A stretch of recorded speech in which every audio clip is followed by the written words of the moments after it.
And fashion ಚಾನಲ್ಗೆ ಆತ್ಮೀಯ ಸ್ವಾಗತ.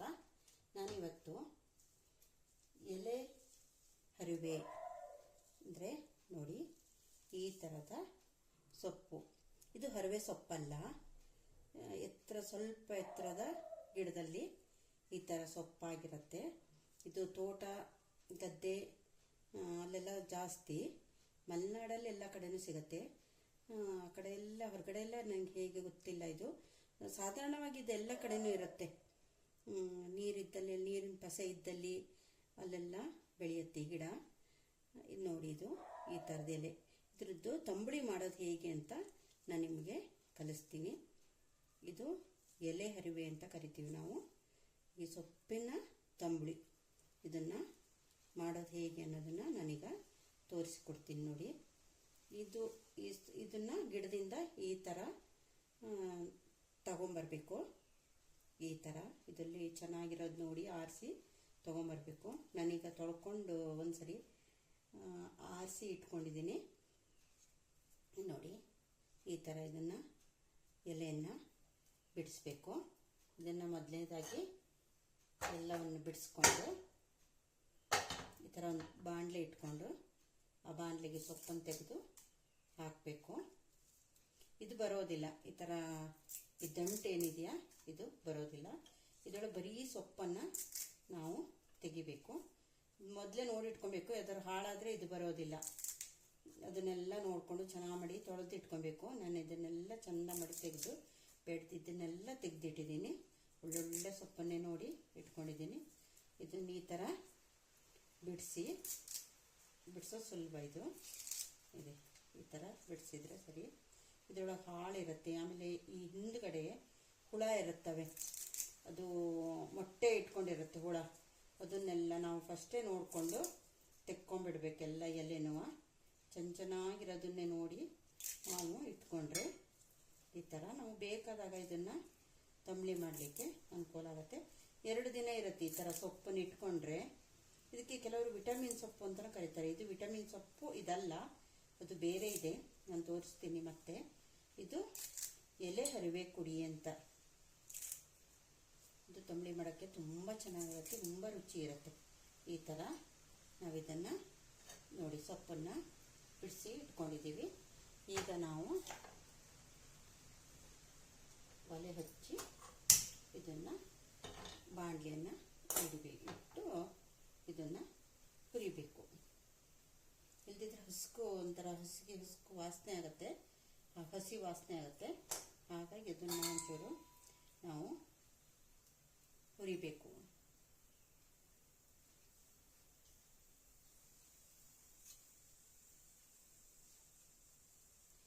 ಒಂದು ಸ್ಪೂನ್ ತಗೊಂಡು ಇದನ್ನು ಈ ಥರ ಬಿಸಿ ಮಾಡಬೇಕು.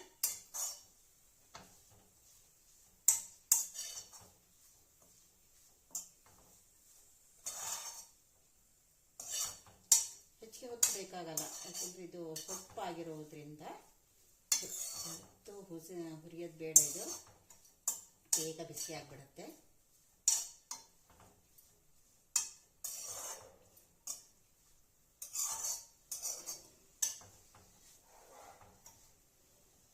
ನೋಡಿ ಈಗಲೇ ಇದು ಯಾವ ಥರ ಆಯಿತು. ಇದು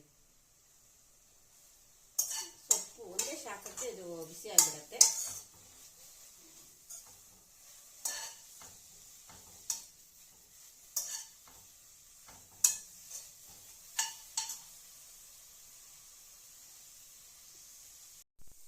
ಈಗ ಇದ್ರ ಜೊತೆಗೆ 2 ಜೀರಿಗೆಯನ್ನು ಹಾಕಿ ಮತ್ತೆ ಹುರಿತಾ ಇದ್ದೀನಿ ನೋಡಿ. ಆಗೋಯ್ತಲ್ಲ, ನೀರೆಲ್ಲ ಹೋಯ್ತು. ಈಗ ಡ್ರೈ ಆಯಿತು. ಈ ಥರ ಆದ ತಕ್ಷಣವೇ ನೋಡಿ ಇಷ್ಟ ಆದ ಕೂಡಲೇ ಇದನ್ನು ಆಫ್ ಮಾಡಿಬಿಟ್ರೆ ಸರಿ. ಈಗ ಉರಿಗೆ ಬೇಕಾಗಲ್ಲ, ಈ ಬಾಣಲೆನೇ ಬಿಸಿ ಇರೋದ್ರಿಂದ ಇದರೊಳಗೆ ಜೀರಿಗೆ ಚೂರು ಬಿಸಿ ಆಗುತ್ತೆ. ಹಾಗೆ ಸೊಪ್ಪು ಕೂಡ ನೋಡಿ ಇಲ್ಲಿ ಹುರಿತಾಯಿತು. ಇಷ್ಟ ಆದರೆ ಸಾಕು, ಇಷ್ಟ ಆಗಬೇಕಿದು. ಹಸಿ ಸೊಪ್ಪು ಬರೋದಿಲ್ಲ. ಇಷ್ಟ ಆದ ತಕ್ಷಣ ಬಿಸಿ ಮಾಡಿ ಹುರಿದು ಒಂಚೂರು ಇಷ್ಟ ಆದ ಕೂಡಲೇ ಇದನ್ನು ನಾನೀಗ ಒಂದು ಜಾರಿಗೆ ಹಾಕ್ತೀನಿ. ನೋಡಿ,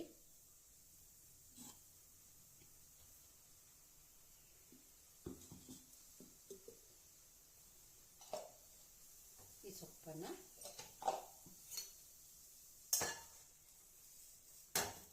ಜಾರಿಗೆ ಹಾಕ್ತೀನಿ.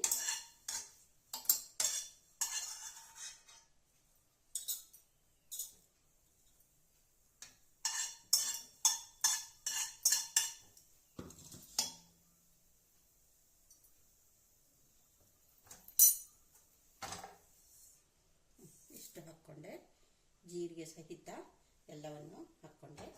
ಇದಕ್ಕೆ ನಾವು ಏನು ಮಾಡೋಣ ಅಂದರೆ, ಈಗ ಸ್ವಲ್ಪ ಹುಣಸೆಹಣ್ಣು, ಇಷ್ಟಕ್ಕೆ ಪ್ರಮಾಣ ಸ್ವಲ್ಪ ಇರೋದ್ರಿಂದ ಹುಣಸೆಹಣ್ಣು ಇಷ್ಟು ಸಾಕಾಗತ್ತೆ. ಇದಕ್ಕೆ ಮೊಸರು ಹಾಕೋದಾದರೆ ಹುಣಸೆ ಹುಳಿ ಬೇಕಾಗಲ್ಲ, ಯಾಕೆಂದರೆ ಮೊಸರು ಹುಳಿ ಇರುತ್ತೆ ಒಂಚೂರು. ಅದಕ್ಕೋಸ್ಕರ ಅದೇನು ಹಾಕಲಿಲ್ಲ ಅಂದರೆ ಇದನ್ನು ಹುಣಸೆಹಣ್ಣನ್ನು ಹಾಕೊಬೇಕಾಗತ್ತೆ. ಆಮೇಲೆ ಇದು ಮೊಸರು ಹಾಕಿದರೆ ರಾತ್ರಿ ಊಟಕ್ಕೆ ಬರೋದಿಲ್ಲ. ಮತ್ತೊಂದು ಸರಿ ಇಟ್ಟು ಊಟ ಮಾಡ್ತೀವಿ, ಸ್ವಲ್ಪ ಹೊತ್ತು ಬಿಟ್ಟು ಅಂದರೆ ಅದು ಹುಳಿ ಬಂದುಬಿಡುತ್ತೆ, ಆಗೋದಿಲ್ಲ ಅದು ಎಲ್ಲರಿಗೂ. ಹಾಗಾಗಿ ಹುಣಸೆಹಣ್ಣು ಹಾಕಿದರೆ ಯಾವುದಕ್ಕೂ ತೊಂದರೆ ಇಲ್ಲ. ಅದ್ರ ಜೊತೆಗೆ ಈಗ 4 ಮೆಣಸಿನಕಾಳು ಈ ಜೀರಿಗೆ ಹುರಿಲಿಕ್ಕೆ ಹಾಕಿದ್ದೀವಿ. ಇದ್ರ ಜೊತೆಗೆ ಕಾಳು ಮೆಣಸು, ಇದು ಯಾಕೆಂದರೆ ಶೀತ ಏನೂ ಆಗೋದಿಲ್ಲ. ನೋಡಿ, ಈ ಮೆಣಸಿನ ಕಾಳು ಇದಕ್ಕೆ ಹಾಕಿದ್ದೀನಿ. ಬಿಳಿ ಕಾಣ್ತಾ ಇದೆ, ಇದು ಬಿಳಿ ಮೆಣಸಿನಕಾಳು, ಇದನ್ನು ಹಾಕಿದ್ದೀನಿ. ಇದಕ್ಕೆ ಮೆಣಸಿನಕಾಳು ಆಯಿತು. ಈ ಮೆಣಸಿನಕಾಯಿ ಬದಲು ನಾನೀಗ ಮೆಣಸಿನ ಕಾಳನ್ನು ಹಾಕಿದ್ದೀನಿ, ಜೀರಿಗೆ ಹಾಕಿದ್ದೀನಿ. ಈಗ ಇದನ್ನು ಮಿಕ್ಸಿ ಮಾಡಿಕೊಂಡು ಬರೋಣ. ನಾವೀಗ ಮಿಕ್ಸಿ ಮಾಡೋಕ್ಕಿಂತ ಮುಂಚೆ ಇದಕ್ಕೆ ಕಾಯಿ ಹಾಕ್ಕೊಬೇಕು. ಈ ತೆಂಗಿನಕಾಯಿ ತುರಿ ಏನಿದೆಯಾ ಇದನ್ನು ಇದಕ್ಕೆ ಹಾಕೋಣ. ತಂಬಳಿ ಏನಿದೆಯಾ ಅದಕ್ಕೆ ತೆಂಗಿನಕಾಯಿ ತುರಿನ ಹಾಕ್ಕೊಳ್ತಾ ಇದ್ದೀನಿ.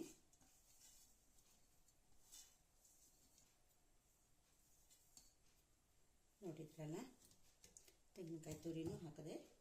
ಈಗ ಮಿಕ್ಸಿ ಮಾಡ್ಕೊಂಬರೋಣ.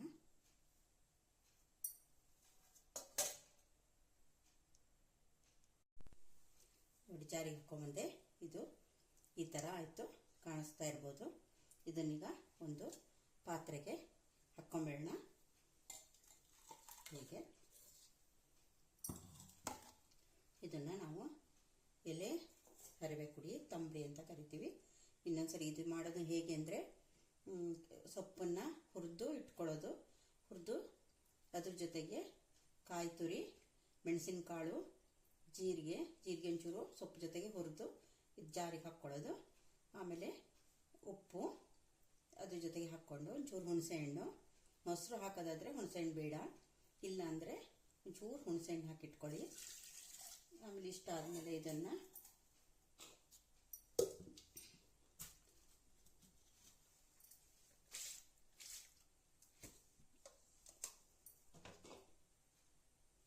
ನೋಡಿ, ಇದೊಳಗಿರುತ್ತೆ, ಫುಲ್ ಹೋಗಿರಲ್ಲ. ಹಾಗೆ ಈ ಥರ ಮಾಡಿ ಹಾಕ್ಕೊಂಡೆ. ಇದಕ್ಕಿನ್ನು ಒಂದು ಒಗ್ಗರಣೆ ಮಾಡ್ತೀನಿ. ಒಗ್ಗರಣೆ ಮಾಡಿದರೆ ಬೇಕಾದ ತಂಬಳಿ ರೆಡಿ. ಸಿಹಿ ಬೇಕಾದರೆ ಇದಕ್ಕೆ ಸಿಹಿ ಹಾಕ್ಕೊಬೋದು. ಕೆಲವರಿಗೆ ಸಿಹಿ ತಂಬಳಿ ಅಂದರೆ ತುಂಬಾ ಇಷ್ಟ, ಅದಕ್ಕೆ ಸ್ವಲ್ಪ ಬೆಲ್ಲ ಹಾಕ್ಬೋದು. ಇಲ್ಲ ಅಂದರೆ ಹಾಗೆ ಒಂದು ಒಗ್ಗರಣೆ ಮಾಡಿ ಇದನ್ನು ಊಟ ಮಾಡ್ಬೋದು. ನೋಡಿದ್ರಲ್ವಾ ಆತ್ಮೀಯರೇ, ತಂಬಳಿ ಮಾಡೋದು ಹೇಗೆ ಅಂತ ನೋಡಿದ್ರಿ ಅಲ್ವಾ? ಇದನ್ನು ನಾವೀಗ ಹಾಕ್ಕೊಂಡು ಊಟ ಮಾಡಿ ನೋಡಿ, ಈ ಥರ ಇರುತ್ತೆ. ಇದು ತುಂಬ ನೀರು ಇರಬಾರ್ದು, ಹಾಗೆಯೇ ತುಂಬ ಗಟ್ಟಿನೂ ಇರಬಾರ್ದು. ಊಟ ಮಾಡಲಿಕ್ಕೆ ಚೆನ್ನಾಗಾಗೋದಿಲ್ಲ. ಇದು ತುಂಬ ಒಳ್ಳೆಯದು ಆರೋಗ್ಯಕ್ಕೆ, ಯಾಕೆಂದರೆ ಇದು ಸೊಪ್ಪು ತುಂಬ ಒಳ್ಳೆಯದು. ಅದಕ್ಕೋಸ್ಕರ ಇದನ್ನು ಊಟದ ಜೊತೆ ಹಾಕ್ಕೊಂಡ್ರೆ ಎಲ್ಲ ರೀತಿಯ ಪೌಷ್ಟಿಕಾಂಶ ದೇಹಕ್ಕೆ ಸಿಗುತ್ತೆ. ಹಾಗಾಗಿ ನೀವು ಸಹ ಇದನ್ನು ಮಾಡಿ. ಈಗೊಂದು ಒಗ್ಗರಣೆ ಮಾಡ್ತೀನಿ. ಒಗ್ಗರಣೆ ಮಾಡಿ ಊಟಕ್ಕೆ ಹಾಕೋಣ ಎಲ್ಲರಿಗೂ. ಧನ್ಯವಾದಗಳು. ನೀವು ಇನ್ನಷ್ಟು ಮತ್ತಷ್ಟು ನಮ್ಮದು ಈ ಥರ ಅಡುಗೆ ನೋಡಬೇಕು, ತಿಂಡಿ ಮಾಡೋದನ್ನು ನೋಡಬೇಕು, ಹೊಸ ರುಚಿ ಮಾಡೋದನ್ನು ನೋಡಬೇಕು ಅಂದರೆ ನನ್ನ ಯೂಟ್ಯೂಬ್ ಚಾನಲ್ಗೆ ಸಬ್ಸ್ಕ್ರೈಬರ್ ಆಗಿ, ಶೇರ್ ಮಾಡಿ, ಲೈಕ್ ಮಾಡಿ, ಇದೇ ಥರ ನೋಡ್ತಾ ಇರಿ. ರುಚಿಯಾದ ಅಡುಗೆನ ಕಲಿತ್ಕೊಳ್ಳಿ. Thank you.